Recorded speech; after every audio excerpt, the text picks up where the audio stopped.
Hello, good evening. I'm Ricardo. I will speak on behalf of the MSc PhD Program, FGV EBAPE. Before we start, I shall read a disclaimer here, and then that is, all statements expressed by FGV employees and guests in our online events and broadcasts exclusively represent their opinions and not necessarily FGV institutional position. We also reiterate that everyone present here, in this case, myself and Professor Rodrigo, agree to participate in this event of their own free will, and they consent to the recorded in this broadcast, which will be posted later on FGV's official channels. To continue with this transmission, we ask that you express your agreement by verbalizing or signing your agreement. Yes, I do agree. So, okay. I will share a screen and then I start presenting. So there you go. Welcome everyone. I'm Ricardo. I'm coordinating the MSc Master Science and PhD Program in Administration here at FGV EBAPE. Welcome all of you. Tenho que compartilhar. I need to share the screen, sorry.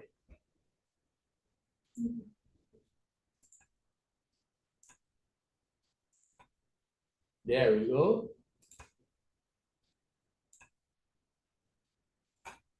So, I'm Ricardo, and here in the program, I'm glad to have the opportunity to work with Daniele Santos and Patricia, that they work with me in the coordination of this program. In addition, we have the group of the admissions officer, specifically Tainara, Freitas, and Ruiz Alonso. So what I'm saying is because if you send us an email straight to the MSc PhD, probably Daniele or Patricia will reply your message. If you send an email to the admissions officer, probably Luisa or Tainara will reply you. And just to know, these are Patricia and Daniele, whom I answer your emails regarding the MSc PhD program. Let's talk about the program very briefly. The program of academic graduate studies in administration here at FGV is composed of the master and the PhD, although it's a single program that has, let's say, two groups, the master and the PhD. Both of them are offered together, and in the sense that we actually don't make a huge distinction between master students and PhD students. We train both together, and both of them have the opportunity to sit in the same classroom and have master and PhD students as classmates. The courses that as I said, are interconnected. Welcome. And share the same values and principles, therefore. And about the school, EBAPE, we are accredited by international accreditations offices like EQUIS, AACSB, ICAPA, and NASPA.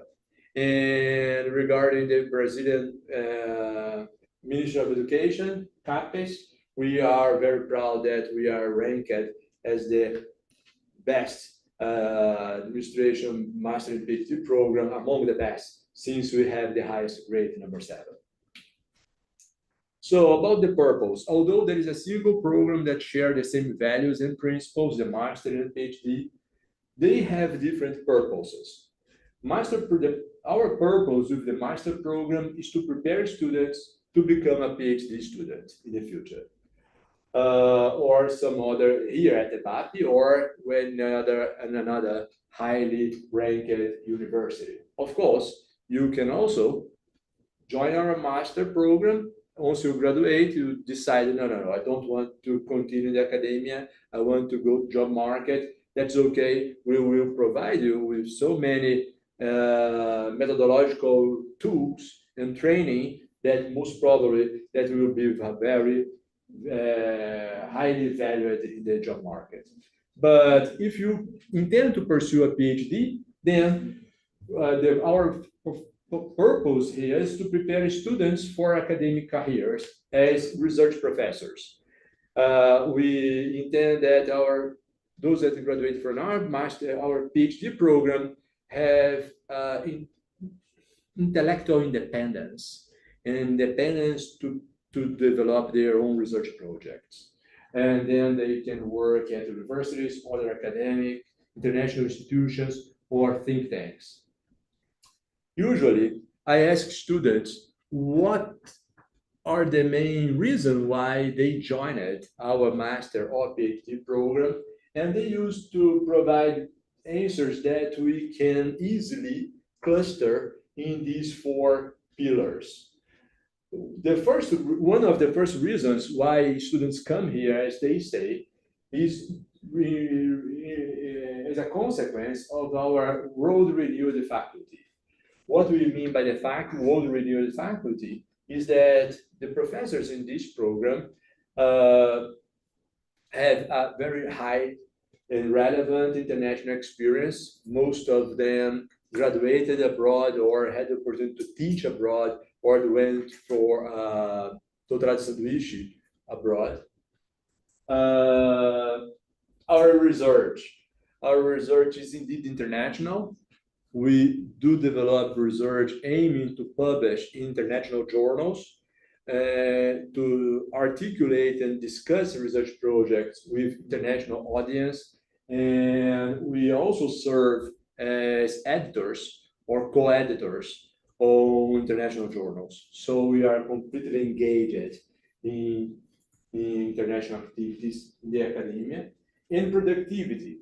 I'm very proud that this faculty is highly productive regarding academic publications. This group, this PhD program, this master program, this group, faculty group is I might say, the one that has the highest productivity in academic journals. High quality academic journals, I mean.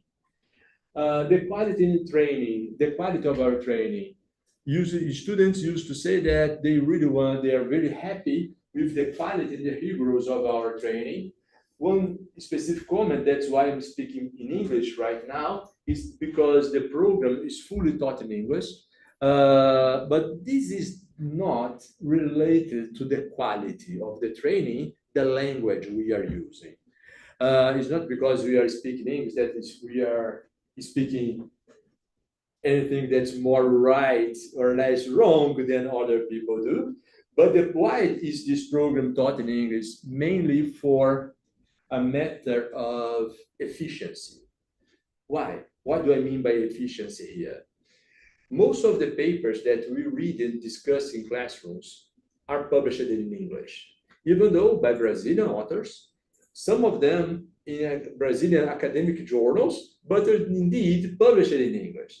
And it would be too time-consuming reading a paper right in English, translate it to Portuguese, discuss in Portuguese, and then we need to write. And we would write in Portuguese. And then at the end of the day, if we aim to publish abroad, we would need to translate.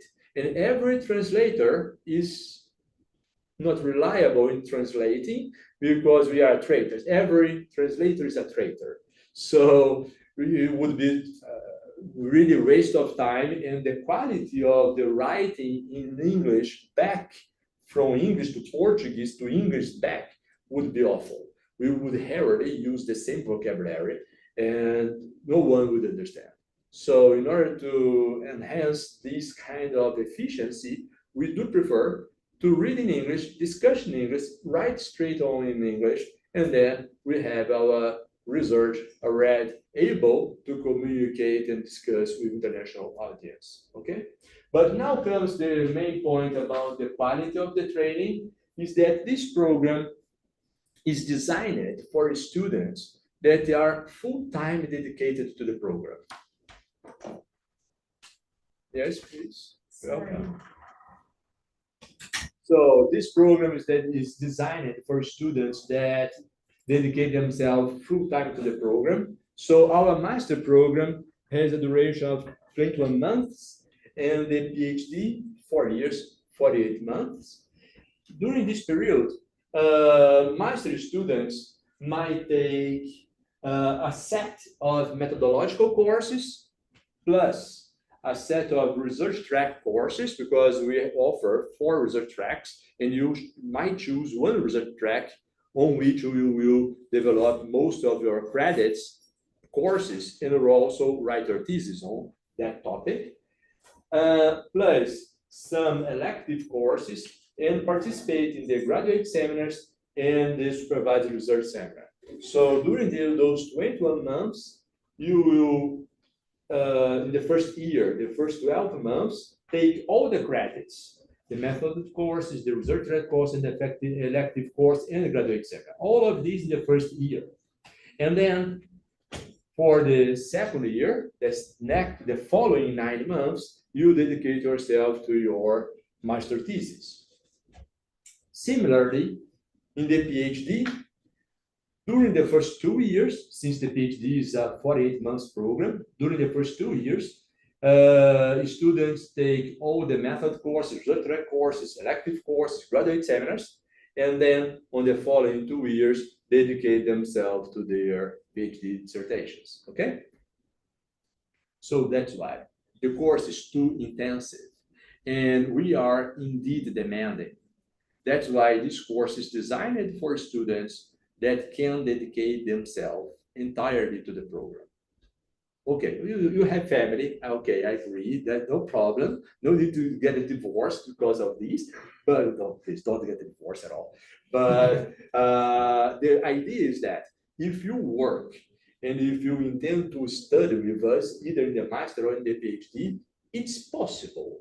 You are still welcome, but keep in mind, this program was designed for students that are dedicated full-time to the program. If you need to work while you study with us, again, you are welcome. You can manage this, but it's up to you to manage your time and make the equilibrium between studying, working, and the family, okay? What we don't accept as an excuse, oh, professor, I work, that's why I didn't do the exam, sorry. That we don't accept that as an excuse at all, okay? And these are the 4 research tracks that on which this program is structured. Institutions, policy, and government. Here you have the name of the professor that's the leader of the research track. You can take a note and send him or her straight an email. If you have any question about the research program, the research track specifically. Behavioral decision science, strategy management organizations, and finance. I also have the link where you can find the staff, the faculty that is at EBAPE people, and then you can find our email and so on, the curriculum and so on. And you also have research centers at EBAPE. And these research centers are very helpful to master and PhD students, because some cases, the students ask us, oh, professor, I have a problem. I don't have a research problem. How many times I have heard this over my career? And that's a good issue. Might be a good issue or solution, potential solution to this kind of problem. Because in these research centers, we have plenty of research problems. We have plenty of research projects, most of them ongoing and needing students to put their hands on the research project. In some cases, students can engage in those research projects and take their thesis out from those research projects. And on the top of that, sometimes for some projects, these research centers have budget to offer an additional scholarship for students that work with them. So you can receive an additional scholarship depending on your engagement and, of course, the budget that they have. Another reason why students used to say that they join us is, or what they value most at EBAPE, is the inspiring academic experience, and mainly due to the graduate seminars and international exchange programs. So let's talk about the graduate seminars. Graduate seminars are sessions that we have every 2 Wednesdays, usually on Wednesdays morning. And we receive a visiting professor that comes to discuss with the students and the faculty their ongoing project, their ongoing working papers. So they come, they present the paper, but they go much beyond presenting the paper. They can discuss about the backstage of that research, what were the motivations, what were the doubts that they had, the decisions, statistical decisions they made in that research project, and so on. And on the top of that, when we finish this session about the research per se, the faculty leave the room only with the visiting professor and you, the students. And then our students can ask those visiting professors anything that you want to ask. Like we receive a visiting professor from, I don't know, from Chile or from the US or from I don't know where, and you can ask, how is the job market there? Or I'm intending to go to your university to do a doutorado sanduíche. What are the opportunities and so on? So you can make any question related to your own academic interest, much beyond that piece of research. And talk about the doctoral stay, or as I said, doutorado sanduíche, mainly for the PhD programs. I'm talking here. I'm not talking about the master necessarily, but because the master is so comprises, so small, the timing of the master program is squeezed in 21 months. So rarely, master students are able, have time to go abroad for a master stay. But we had some cases, some students from the master that spent 3 months, 4 months in a university abroad. And we did all we could to support and to help the student going. But it's more exceptional. What is the main path is that PhD students go for, let's say, usually 6 months, no more than 12 months, for a doctoral stay abroad, okay? And we do the most we can to support, even in some cases, provide some financial support in addition to the contacts with the university and so on. And finally, the top-notch students, that's you guys. We are very proud of the quality of the students that we have in the program.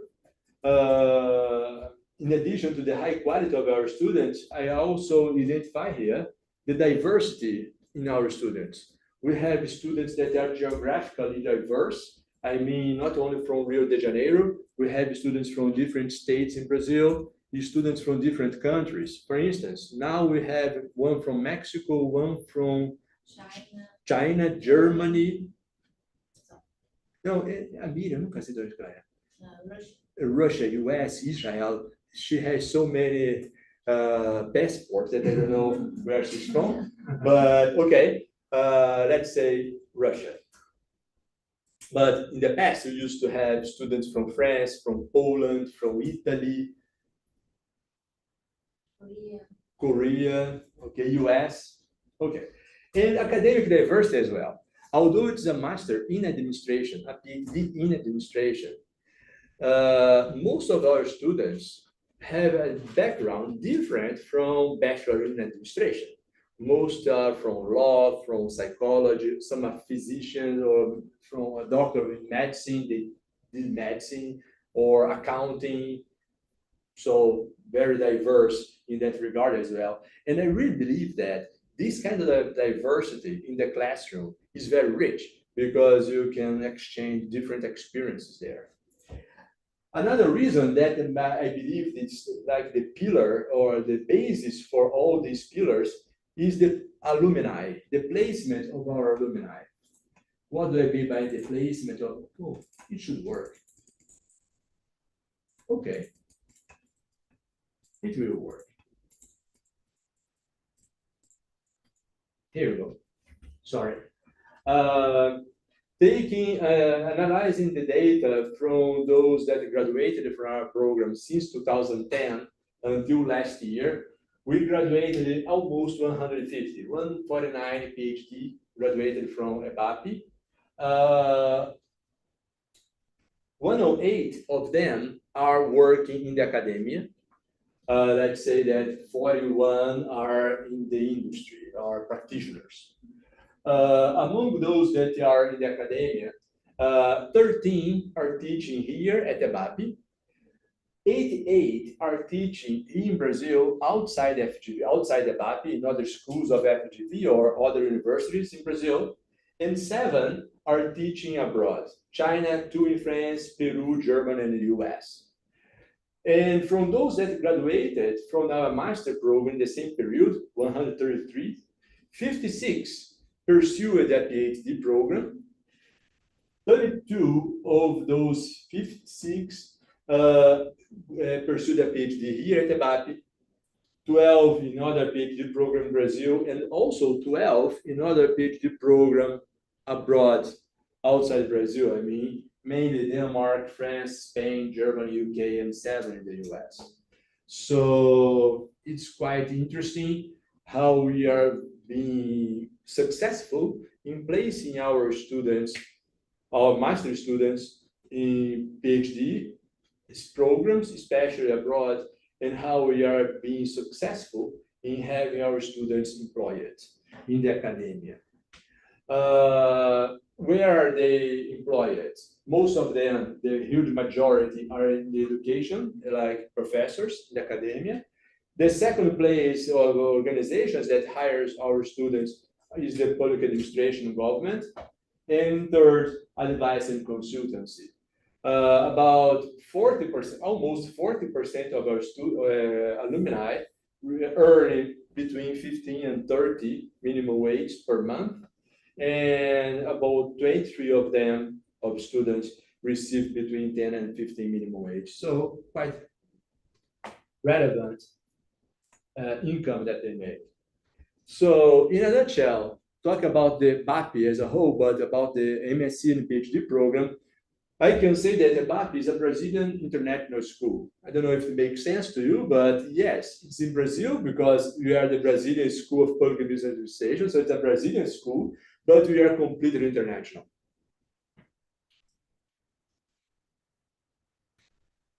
And talk about the scholarships.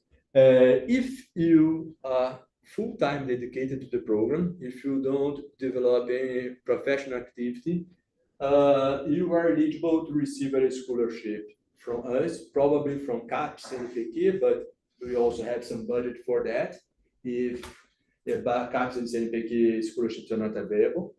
And on top of that, you can also engage in activities here in the program, like a teaching assistant, assisting professors teaching the undergrad program or in the master program, professional master, and you can receive the additional scholarship, or as a research assistant, not only a teaching assistant, research assistant. And about the selection process, today is 11 July, so the application period ends for the first round in July 20, so 9 days from today. We will interview you in August, by 7 to 9 of August, the results by the 22nd of August, and you'll be able to enroll in the program up to September 10th. But classes will start only in January 13th. But this is what we call the first round. What's the difference between the first round and the second round? Only the timing. The process is exactly the same. If you apply for the first round and you succeed, you are already in the program, already enrolled in the program. Although classes will start only in January, no problem. But we are completely welcome to visit us, to stay and probably take some course in the fourth quarter. You can anticipate taking some course in the fourth quarter if you wish. But why do we organize the selection process in 2 rounds, mainly because we intend to attract international students and students from outside Rio de Janeiro. We know that Rio de Janeiro is not it's an expensive city, I might say. You need to arrange a hotel, a housing here. If you are living abroad, you need to get a visa to study in Brazil, and it is all time consuming. Finding a housing, getting the visa. That's why we organize the first round in a huge advance, let's say 3 months in advance from the beginning of the classes. So you can arrange your life in Brazil to stay calm and easy and calm to start classes in the beginning of January. But if you cannot fulfill all the requirements for the application until next week or July 7th, 20th, no problem. You can apply for the same process, the same cohort of 25 in the second round, and that goes until the end of November. Okay? The selection process, as I said, is the same. And you have, if you hadn't taken the unbadged exam yet, you can take the edition in September or in November, and in this case, you would be interviewed in December because you would apply for the second round. Am I clear here? Yes. And the bud selection process is either the first or the second round, I don't care. They are organized as following the same structure in 2 phases. In the first phase, we have the document analysis. All these documents you will upload in the system when you apply. There is a huge form where you will fulfill it and provide and upload the documents that are required. And we will make this document analysis. And if you approve it in the first phase, we will invite you for the interview.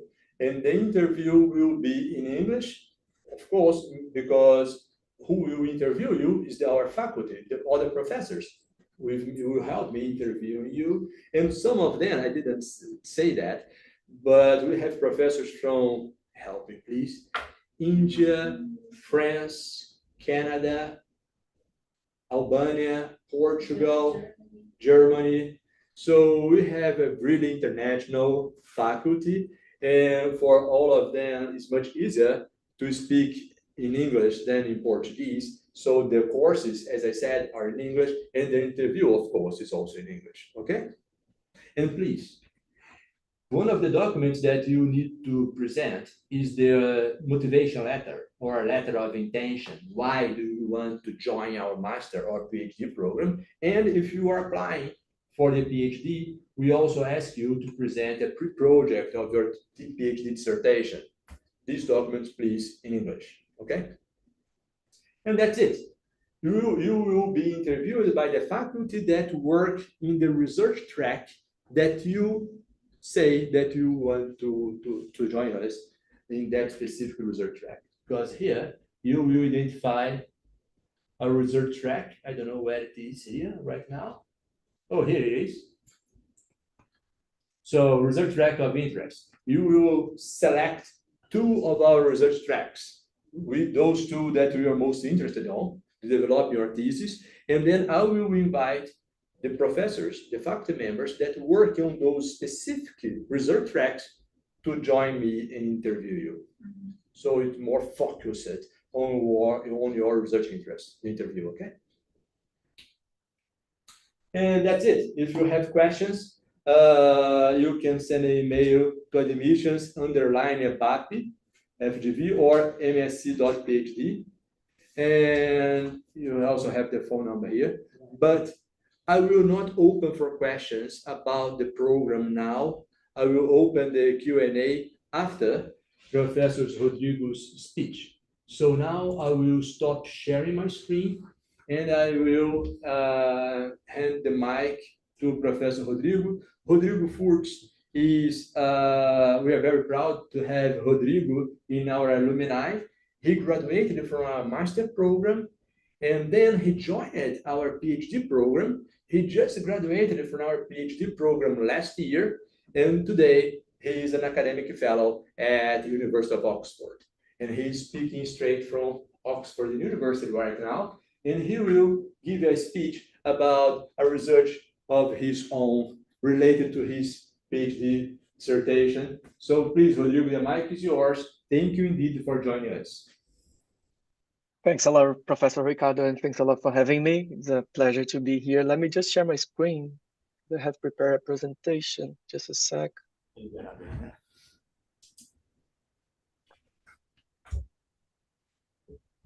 Okay. Can you guys see my presentation? Yes. Yes, we can. Perfect. Perfect.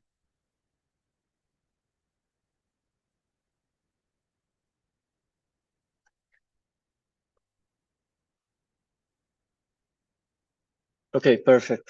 So hello, everyone. My name is Rodrigo, and as Professor Ricardo said, I'm a research fellow at the University of Oxford. I recently finished my PhD at EBAPE, and in fact, this Sunday will complete a 1 year since I have defended my thesis. So it's very special for me to be here today and sharing my experience with you. I remember when I was applying for MSc programs, and I know that the decision is not to enter in academia is not easy at all. So I hope you can have a good time here today and that you can enjoy at least a little bit of what I have to share. At the end of the presentation, I will share my contact information so that if anyone wants to reach out to me for queries, clarifications, I will be open to respond to you guys. So first, let me start with a quick overview from where I came from. So, like many of you, I assume my undergrad was in business administration, which I completed at UFRJ, the Federal University of Rio de Janeiro. I was actually during the time when I was in business administration at UFRJ, I was actually working in the banking sector. And while a student, I was an intern, and then after obtaining my bachelor degree, I continued working as an analyst. However, I wasn't completely fulfilled with my job activities, and then I thought that was doing kind of my job description and the activities that I was doing wasn't too much exciting. And then, long story short, I decided to explore other possibilities. So, as a business administrator by training, an academic career was never kind of presented to me as an option. Most of my colleagues at the time kind of entering the industry or working with multinational organizations. And to be honest, I didn't even know what a researcher does. Then one day I attended a career fair for early career professionals, and I was kind of impressed by a manager who spoke about her career and mentioned that she had like kind of a master degree. And then after the presentation, I reached out to her and talked for advice and mentoring. And then I left the fair with the idea of pursuing the master, and I started researching graduate programs. And then I applied to all programs in Rio, to be honest, with EBAPE being my top choice. And then I got accepted. And so I completed both my MSc and PhD in EBAPE. And during the program, I became fascinated by the behavioral science and decision track, and then decided to have this as my area of focus. So one of the greatest things about the program in EBAPE is that it allows you a lot of opportunities for collaboration and learning, not only with your colleagues in your cohort, but other colleagues from previous cohorts. They are more experienced than you, and of course the faculty. So as Professor Ricardo was presented, I think it was in the first and the second year of my master, I joined the Center of Behavioral Research. So the Center of Behavioral Research basically conducts interdisciplinary research to better understand how economic, environmental, other social factors influence decision making in areas, together to relevant areas of business, governments, policy making, and to name a few. And until today, we still conduct research together, even though some of us are not affiliated with EBAPE anymore. We still conduct research together. And one very nice thing is that we have kind of a mix of very experienced researchers, such as professors, both from EBAPE and outside EBAPE, and also MSc and PhD students from EBAPE. So this is very nice because we have like kind of a very nice collaboration in this combination of more experienced researchers and also very talented students in MSc. They're super keen to learn and conduct high quality research. So our studies cover a range of fields, including poverty and inequality, sustainability, political polarization, public health, and many of them have been published in very good quality journals. You can take a look at the website and see what is the work that we have been done. So moving on. However, when I was like kind of from the first to the second year of the PhD, then I was in the master, and then I decided to pursue the PhD at the same institution. And from the first year to the second year, the COVID-19 pandemic hit and bringing kind of a major changes for all of us and many challenges. So our classes, like as a DPhil students, were kind of a shifted to online. And at the time, I was also lecturing at the undergrad, and the classes were also online. So kind of were very difficult times. I had like to change my career topic, research topic, because the pandemic situation prevented me from conducting the field research that I had planned. And these were kind of a very difficult times. However, these challenges also led me to where I am here today, speaking from Oxford. So at the beginning of the pandemic, two researchers from the Bellavane School of Government, which is kind of the public policy school of government here at the Oxford University, they created what is called the Oxford COVID-19 Government Response Tracker, which was the main tool that tracked government response during the COVID-19 pandemic. So I started to join the project because at the beginning, we are tracking policies at the national level. And then as we experienced during the pandemic, many of the policies were also implemented at the subnational level. So we started coding policy adoption, not only at the level of the national units, but also for subnational governments. And then they started coding in Brazil. I started to join the project as a volunteer, coding policies for Brazilian governments and municipalities. And then as time went on, we started to work more closely in collaboration, and I became research assistant. And then during close to the third year of my PhD, I was offered a position of a data scientist over there. So I came to Oxford as part of my doctoral stay and worked as a data science for the tracker. And just to give you a magnitude of the data set, we collected data on a range of policies that went from containment closure policies that included school closures, workplace closure, restrictions of movements, curfews, to other policies related to health, such as vaccination, testing, mask wearing, economic policies such as economic relief or cash transfers for 185 countries plus more than 200 subnational units. So it was kind of a huge data set with a huge team of volunteers coding policy during the entire pandemic on a daily basis. So it was a very ambitious project. So this graph here is just for an illustration of a little bit of the challenges during the pandemic. As you can see, most of the policies were lifted at the beginning of it. However, just one policy at the beginning, I don't know if you guys remember, that were not very common, was the use of masks. In the beginning, WHO was not even recommending masks. If you're not popular at the time, you're only recommended for health professionals. And then out of a sudden, we evidence that the mask was kind of also a very good tool for preventing the disease spread.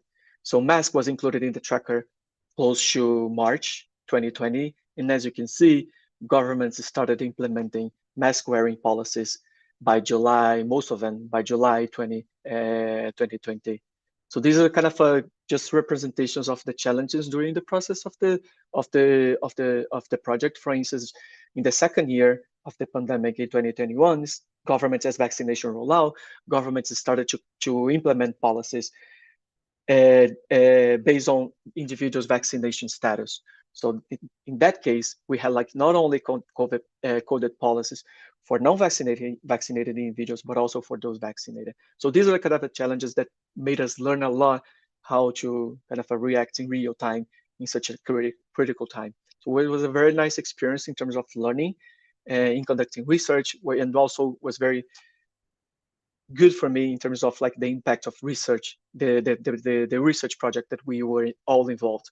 So just to give you like the magnitude of the project included more than 1,500 volunteers spread all around the world, and data was completely open and released in real time. In addition, this data set has been used by like governments, the UN, international bodies. It is published also in the awarding data. It was used by WHO, and the same thing for OECD. So it was like a very huge impact data set that has been like cited by many scholars, but also used by practitioners for making decisions and evaluate the effective of policy. So just to give you like a good example of the research that we made with this very rich data set.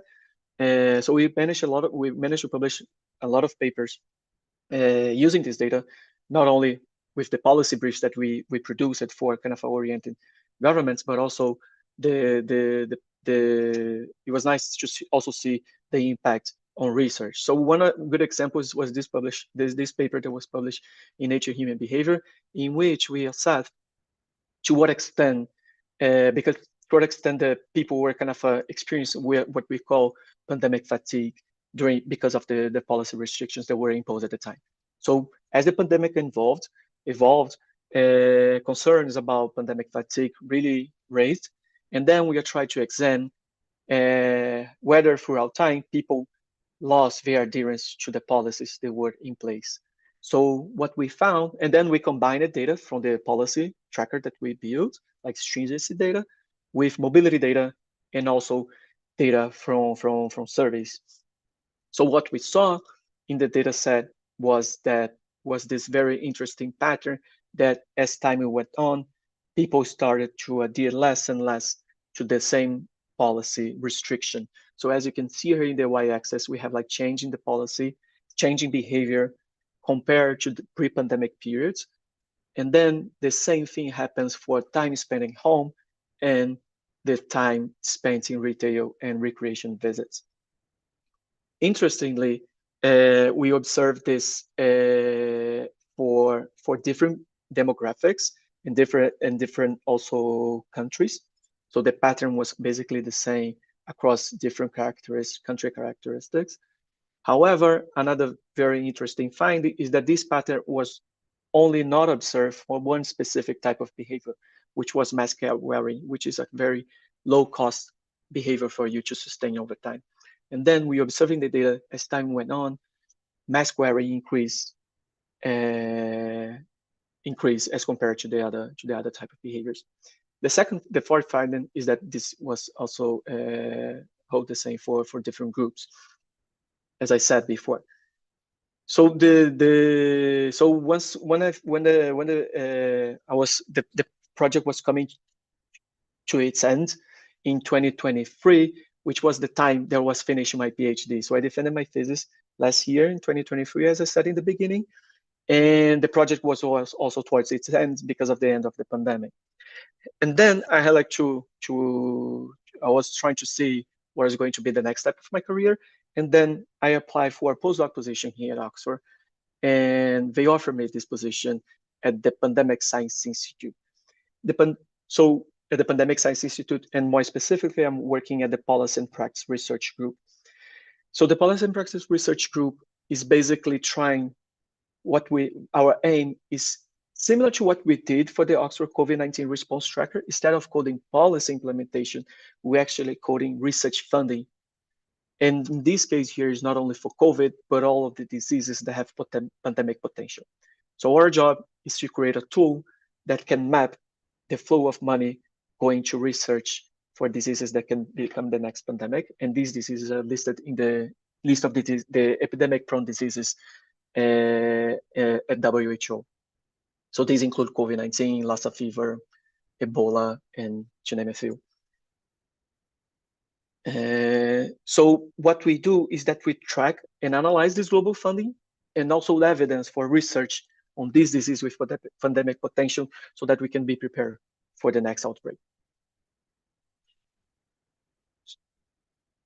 So basically this, just to give you like kind of an overview of the project, we have like the data that we collect from funders, and then we code this data set against what we call research categorization framework, which I can present to you in the next slide.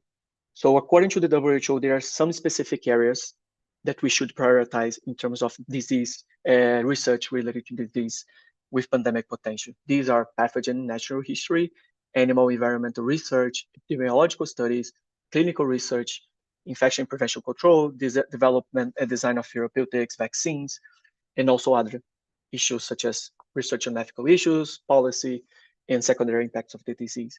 So we map the research, the active research that has been funded against the research categorization framework that can then link to outputs and to better prepare for kind of a prioritization of resources to identify the gaps and also the duplication efforts in research being conducted, so that when the next outbreak is about to come, we are kind of better prepared to tackle these.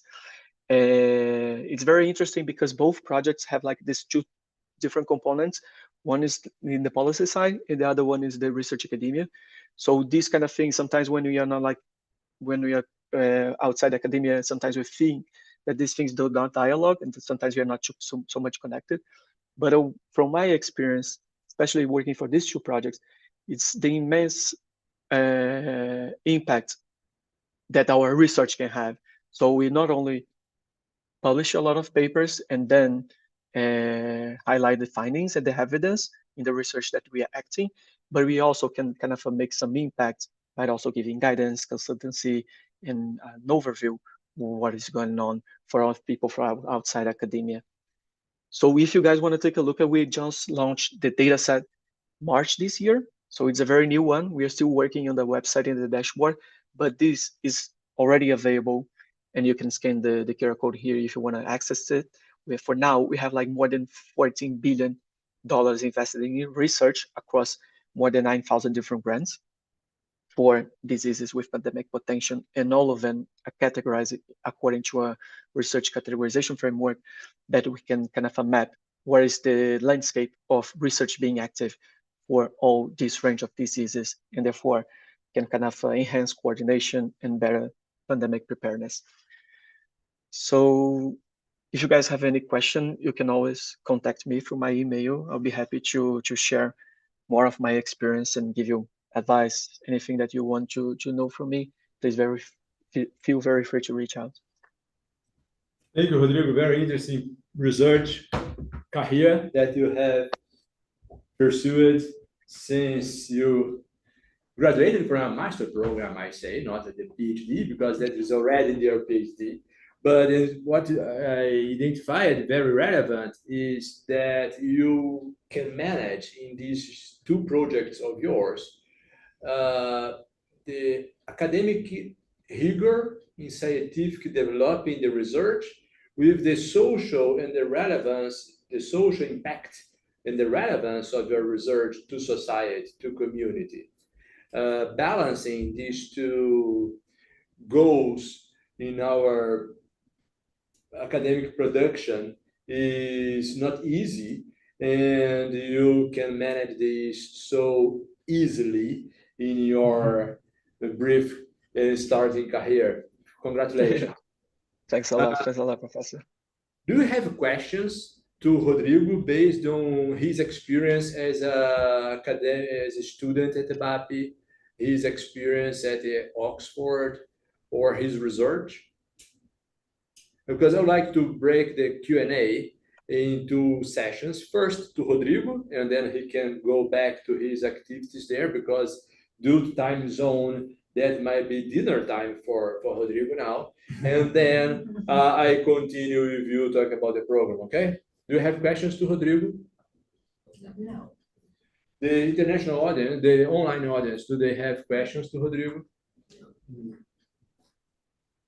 So that's the benefit of making a very clear presentation. No doubt, no questions to Rodrigo. Thank you indeed, Rodrigo, for your time and sharing your experience with us. I hope that all of us found it inspiring and also want to mirror what you had achieved. So congratulations and thank you again. No, thanks a lot, Professor Ricardo, and the coordination program. I really appreciate it. And you can count on me. If you have any questions afterwards, you can send me a message and then I can answer. Now I will talk about the program again. You are welcome to stay, but I know that I believe that you have much to do there. Indeed, it's a dinner. So good night. Have a good day. Thank you, Professor Ricardo. Leave you guys there. See you. Bye, everyone. Good luck with the application. Thank you. Now, I'd like to know if you have any question about the program. You can ask in Portuguese if you prefer. I'm just speaking English now because we also have some audience online and they are writing questions in English. So I believe that they don't speak Portuguese. So please, if you have questions, if you prefer speaking Portuguese, you are welcome to. First of all, I'm Ricardo. I have presented myself many times. I know you're Flavio, a former student in the master. Alice just presented herself at the beginning. Yes. I'm not an EBAPE student, but I'm also from FGV. I Okay. graduated from AISP Okay. In undergrad or master? in undergrad. Okay. And now you are living in Rio. Yes, I've been living in Rio for 4 years right now. Okay, good. And then you are intending to join our master program. Yes, that's one of my questions actually, because I know that for some schools, it's usual to admit PhD students that do not own a master's degree. And I'd like to know how common it is to happen in here at EBAPE and what are the requirements for Okay. that. The first question, it's highly uncommon to accept students for the master without to the PhD without a master degree. But it's not prohibited. It's possible, but again, highly improbable and uncommon. What we used to do is, in this situation, we accept for the master, and depending on your performance, highly outlier, completely outlier, we invite you to move to the PhD program. But there is one issue that we can manage. We can invite you to move from the master to the PhD. Another issue is regarding your scholarship with CAPES or CNPq, because according to, I will talk about CAPES here. According to CAPES rules, a master student that receives a scholarship shall defend the master thesis. Otherwise, is required to reimburse CAPES all the amount of the scholarships that you have received during those 1 year, 1 year and a half. So at the end of the day, what happens? You start in the master, you are outlier student, fantastic. We would invite you to join our PhD program. However, we would arrange you to defend your master thesis by the month 13th to the 15th month of the program, master program. So immediately you defend your master and then you come to the PhD. Because if you don't defend your master, you need to reimburse CAPES in a lump sum, all the money that you have received during the master as a scholarship. Probably you are not keen to do that. So it's much easier and cheaper to you to defend the thesis, okay? We have your name, please? Daniel, Daniel. I have a question more related to the something that you said about work and to Are you applying for the master or the PhD? PhD. I have a master's degree in economics. Okay, great. So as I said, the program is designed for students dedicated fully 100% to the program.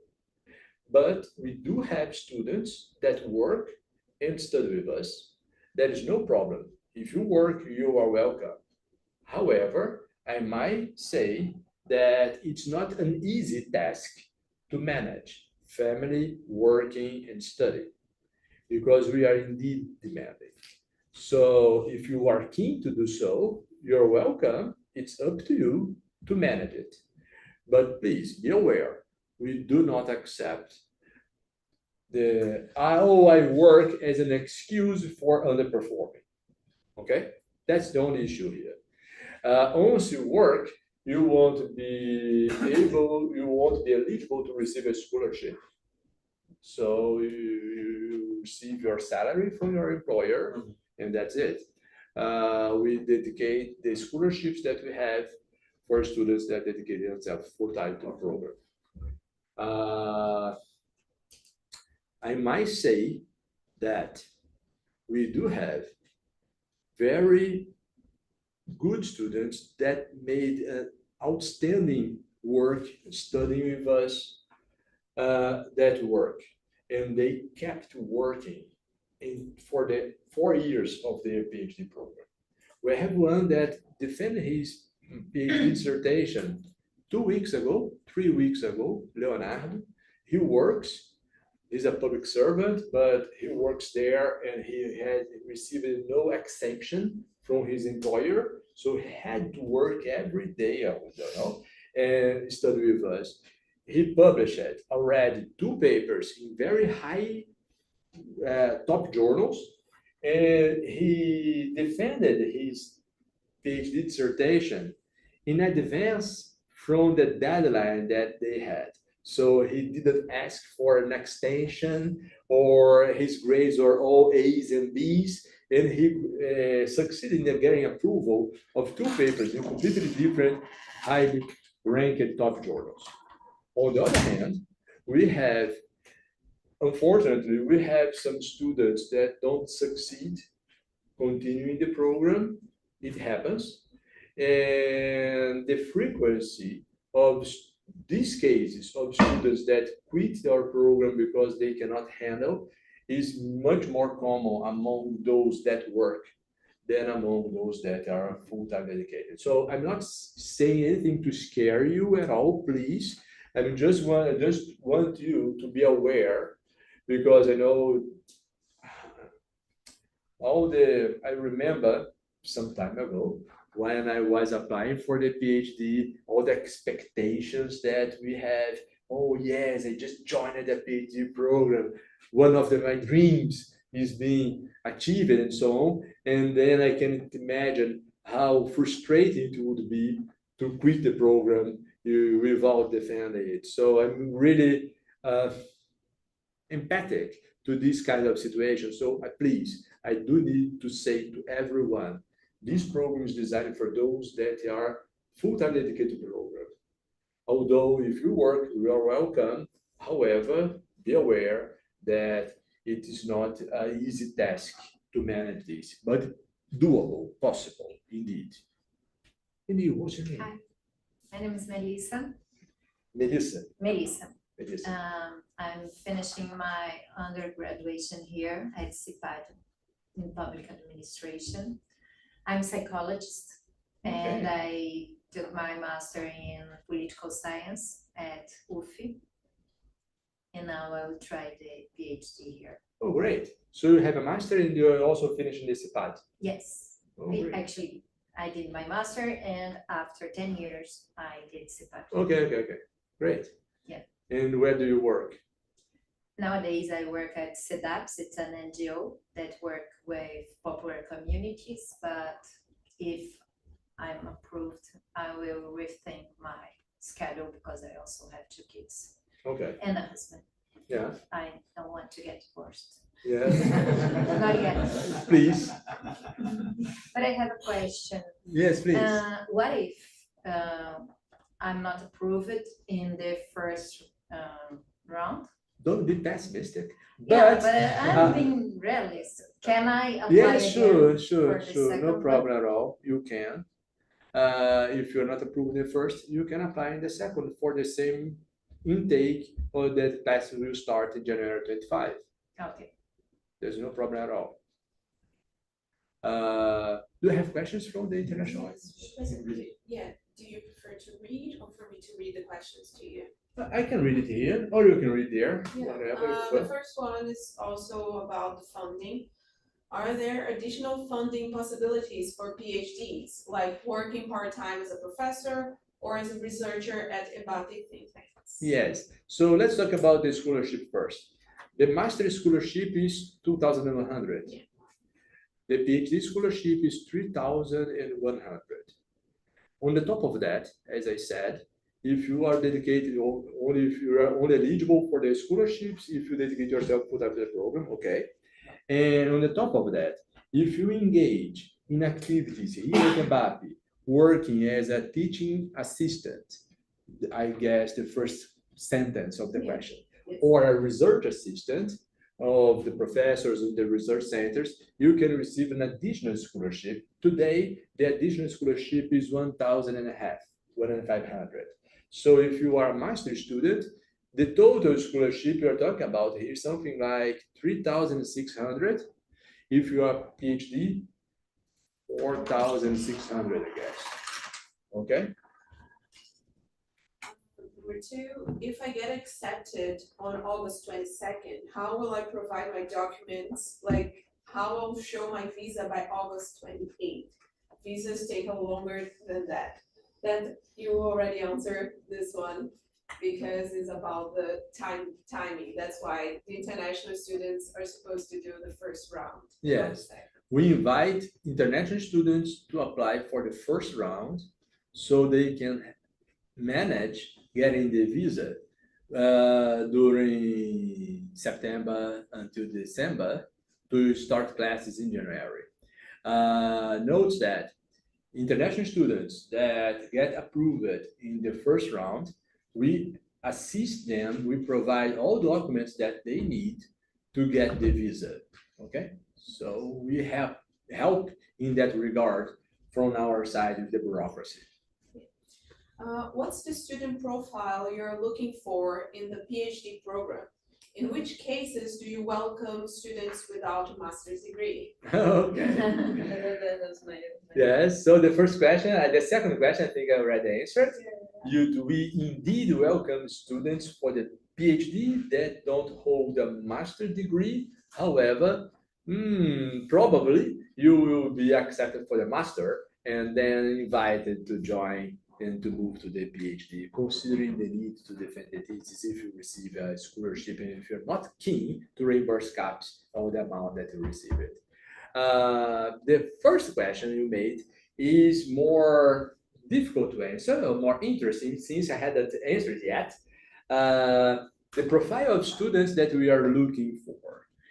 Well, considering the goal of the program, the goal of the PhD program is to deliver to society researchers with independency of thought and tools to develop their own research.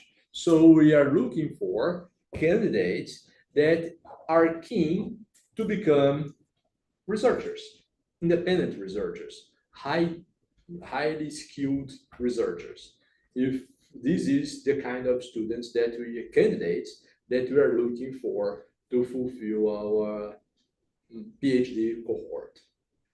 Now, for the master cohort, we are looking for candidates that are keen either to continue their academic career then as a PhD student, as well as candidates that are really keen to learn from our faculty, mainly methodological tools that they can apply in the organizations where they work, either in not-for-profit organizations, governmental entities, or for-profit organizations. But we do identify specifically here in Brazil the lack of knowledge in science, in methods, among practitioners that we could deliver and help organizations to go further if they have this academic knowledge as well.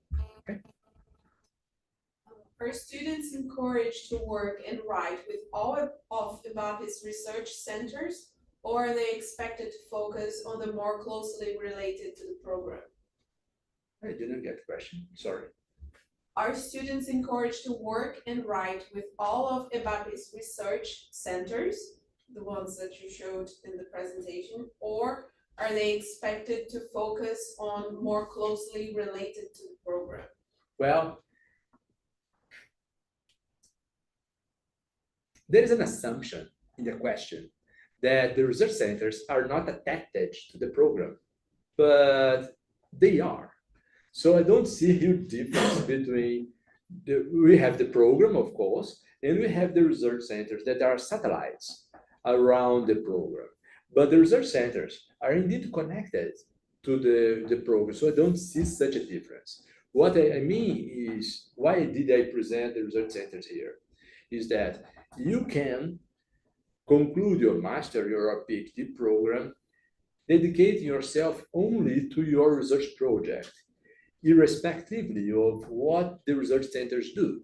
Yes, you can pursue your PhD, defend your thesis straight there. You don't need to follow Rodrigo's pathway that he joined the CBR, and from CBR he identified a research project, and then he joined it there, and his thesis, his career so far is related to that kickoff opportunity that he received from the CBR. That's one way to pursue your career here, or you can go completely independently, a completely different research project that you discuss with your supervisor, and then you go straight there. No need to connect with the research centers. But if you want to connect and to join any research center, you don't need to join all of them. You can join whatever research center you prefer. If the topics that they work on or the methods that they apply most are those that are most interested in your own research interest, okay? What do we need to do to prepare for the interview? That's a good question. I don't like to answer that, but since you asked it, I need to answer now. Well, learn about this program. Learn about what we do. Learn about the research tracks. You will select in the online form up to research tracks, your first option and your second best option. Be aware of the kind of research that we develop within those research tracks. Who are the professors that teach and develop research in those research tracks? Take a look, read some of the papers, and identify the connection between what you intend to do and what we do in those research tracks. I'm not talking about research centers, I'm talking about the 4 research tracks in the program. So that is the basics that I suggest candidates in preparing for the program. I remember a case, I will not say the name, of course, because I don't remember the name of that candidate at all, but there was a candidate that said, oh yes, I'm very keen to go to São Paulo to study with you there. I really want to join you in São Paulo. Come on, my friend. You don't know anything about this school. We are in Rio de Janeiro. We are not in São Paulo. So if you don't know anything about the school, come on. Probably you are not in the right place, or you don't want to stay here. So please take a look on what we do. Take a look at the CV of the professors that you intend to work together. So you need to have an advisor or supervisor, orientador in your career here at EBAPE. Who you would like to be your advisor? Take a look on his or her CV. Take a look on some papers that he or she has published recently that connects to what is your research interest. And who knows, you can send him or her an email and have a chat with him or her through Zoom, through Teams, or you're welcome to come to the building and have a coffee with us and sit straight to him or her to discuss your research interest. It's up to you to do that. It's not necessary, but you can. Feel free before the interview. Master's degrees, presential can be hybrid or remote, have possibility of studying in other campus, like Brasilia in administration course. Okay, our master and PhD program is a in-person, present course here in this building. It's not an online course at all.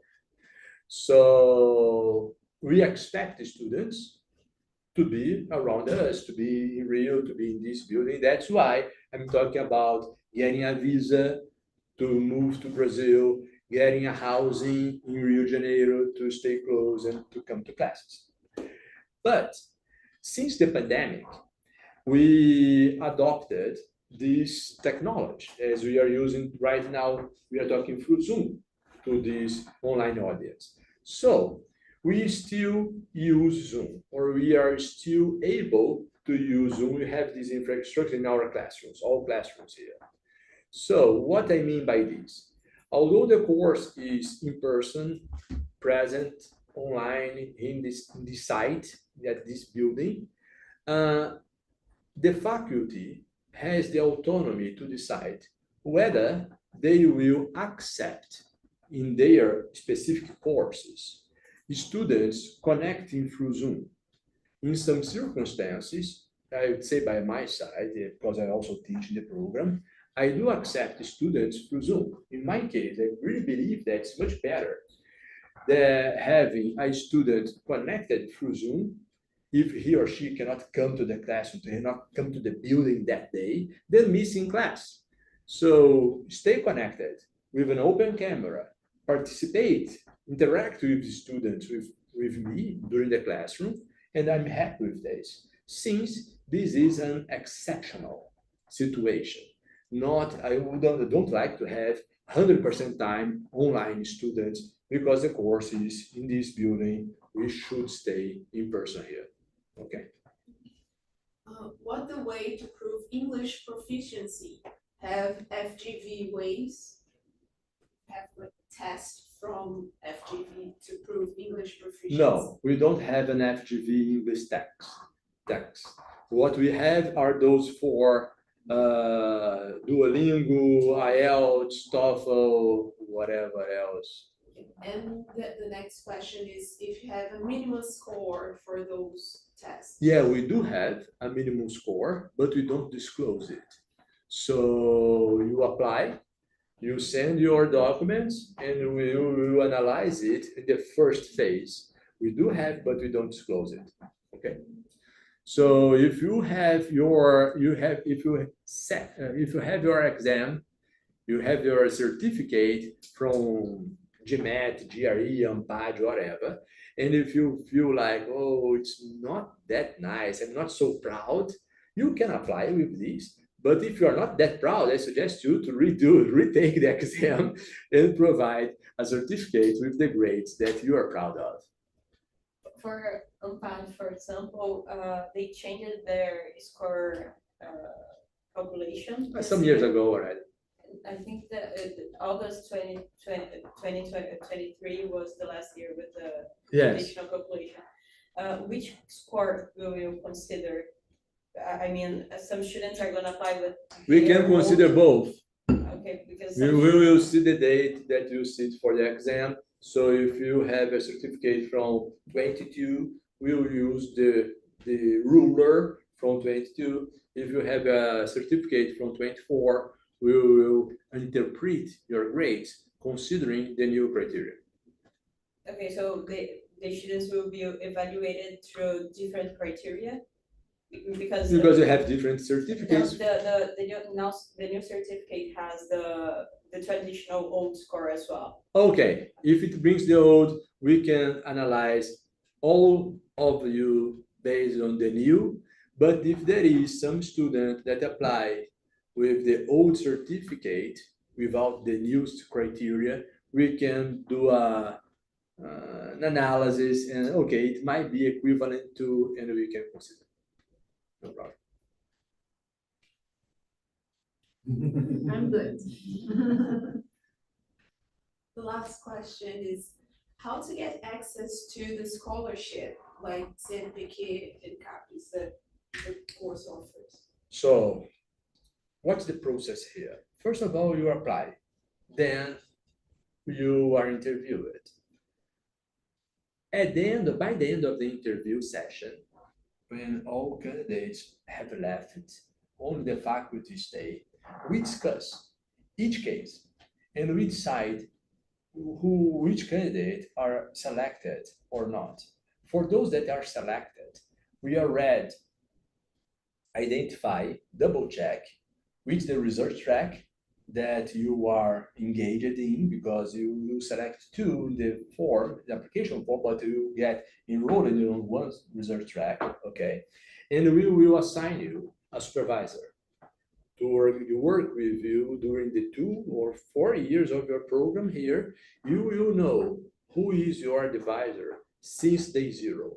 So when you will get the email from us saying that you are approved, you will work on that specific research track with that work supervised by that specific professor, you will receive information about how to register in the program, the documents you need to present to secretarias, to so on, and you also receive an email asking whether you intend to apply for a scholarship.